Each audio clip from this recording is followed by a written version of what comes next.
Students at University Hills Elementary stood up to sing outside a brand new wing at their school. They watched as grown-ups, also known as school leaders, cut a bright yellow ribbon to celebrate the day. 1, 2, 3! The building has 4 new classrooms and the older section was renovated.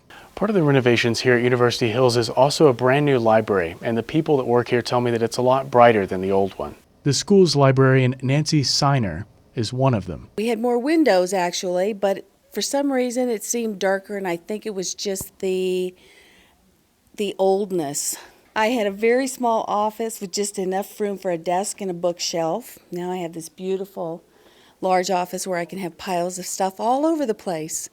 So far the kids have just been flabbergasted by the beauty of everything.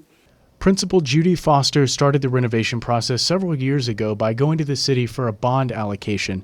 She found out the school ranked high on a list of schools with not enough classroom space per student. We were on the list of the top 5 in the state, which then qualified us for not only if we pass the bond, but also for PSFA money, which is a 2/3 match with the state. Recently, the school attracted attention for another reason: a dramatic rise in its overall grade. It went from an F to a B in just 1 year. Now, 1 year is a reasonable time frame for raising new walls at the school, but raising a school's overall grade in that amount of time can be hard to believe. The school's principal was taken aback at the failing grade last year. We were really shocked at the F ourselves because we've had always, the students have worked really hard, the staff worked really hard.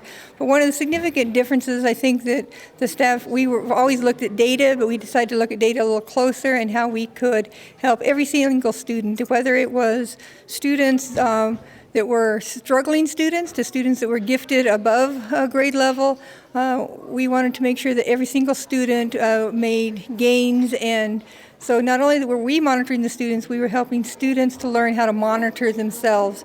I also asked Superintendent of Las Cruces Public Schools, Stan Round, about the grading system. Now, is the grading system doing what it should be doing? Well, any grading system, even those when you go to school, have moving parts, I call them, that aren't always the full story of what's going on. And so with any grading system, there's that kind of challenge. What's important is that this grading system we have in place is better than what has been here before under No Child Left Behind. What are the biggest flaws with this one? The biggest flaws with any of these systems is basing as much as we do on standardized testing. The New Mexico standards-based assessment, in my opinion, doesn't give us the full story about student achievement and about student progress. It's a barometric reading. It's not as precise as it might be. Student growth, student learning is a pretty complex engineering thing. And every child's different. And in schools like University Hills, there are wide challenges that teachers face every day in every classroom. Whatever grade University Hills Elementary deserves, or whether it should be graded at all, will continue to be explored. But today, students have a new library and 4 new classrooms to be proud of. In Las Cruces,